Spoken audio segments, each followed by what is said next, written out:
"Can I open it?" I asked. I still hadn't gotten an answer. I withdrew my gaze from the boy and picked up the box. It felt soft. I sat down and opened it. A sweet, pungent scent arose from the box. It was overpowering.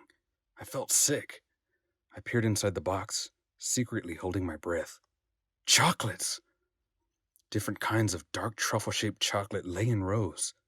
I was never properly fed back home, and I've never had any sweets. Not until now. I looked up at the boy who was still unnervingly staring at me. "Whose are these?" No answer. "Can I have one?" No answer. I took my chances and plucked a truffle from the box. I put it in my mouth and chewed. I couldn't swallow it, for it was so rich. I have never tasted anything so succulent. I cannot explain the taste. An orchestra had taken my tongue as their stage and composed a song with such sweet notes that was too beautiful to endure. I smiled with satisfaction. Where had these chocolates come from? I'd forgotten that the boy was in front of me. Once I looked up, I set my back straight and asked, "Where did you get these?" The boy answered in his soft English accent, unlike my harsh, nasally American one. "I made them." I stared back in wonder, because he had finally answered. "You did?" He nodded. I closed the box and handed it back. The boy took it gently, his eyes still on me. I got up and adjusted my bag.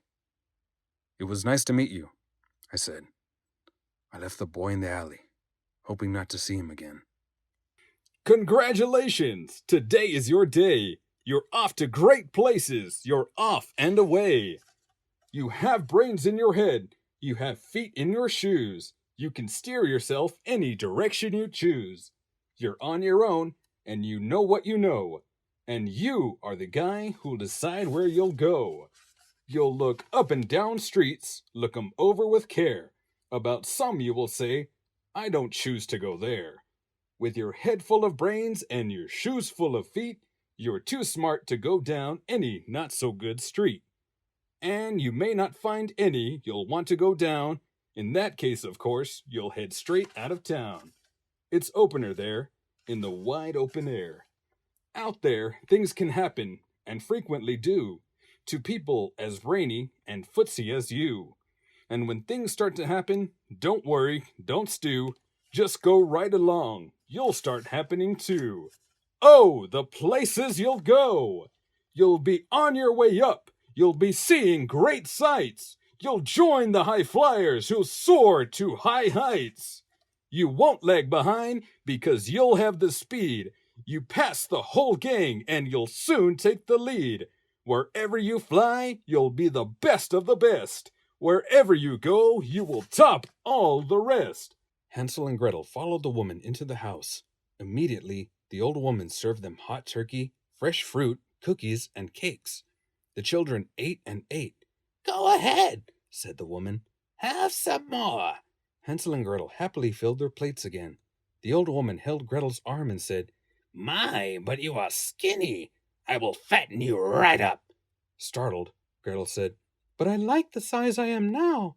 Why should I be fatter?" "All children should be plump and healthy," said the old woman with a chuckle.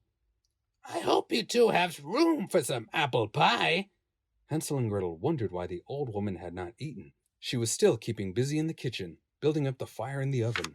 "There's just one more dish to make," she said with a scary laugh. "I will have my fill of it soon." "I think this strange old woman is not nice at all," whispered Hansel, worried. "She wants us to be plump so she can throw us in that oven and have us for supper," said Gretel. Hansel and Gretel snuck up behind the old woman, bumped her into the oven, and ran away as fast as they could. After many days of searching, Hansel and Gretel found their way back to their father's cottage. As soon as the woodcutter saw his children, he ran and hugged them. "I've missed you both so much," he said. "I'll promise we'll always have enough to eat, and I will never let you out of my sight again." Hansel and Gretel were happy to be home. Wasn't there some way to glue the broken eggshell pieces and bring Humpty back to life? Today I understand why Humpty Dumpty caught my attention so many years ago. Multiple personality disorder, MPD, might just be the Humpty Dumpty disease. But I want to emphasize that I am neither a specialist in MPD nor a psychiatrist of any kind. What I have learned about the disorder comes from my own experience, from a few books I've sampled since being diagnosed, and from the insights of Dr. Smith. My name is Robert. I'm one of the 11 personalities who you'll meet in this book. At one time or another, all 11 personalities reach themselves as part of one human being, Robert Bromley Oxman. So, in one sense, this book represents 11 autobiographies, but it also seeks to capture the constant inner monologues and dialogues that are common with multiple personality disorder. Life inside the world of MPD is filled with squabbles and power struggles, often over which individual personality will dominate on the outside. Since all of the personalities eventually communicated with Dr. Jeffrey Smith, the book also reveals the enormous complexity of conducting therapy sessions with an MPD patient.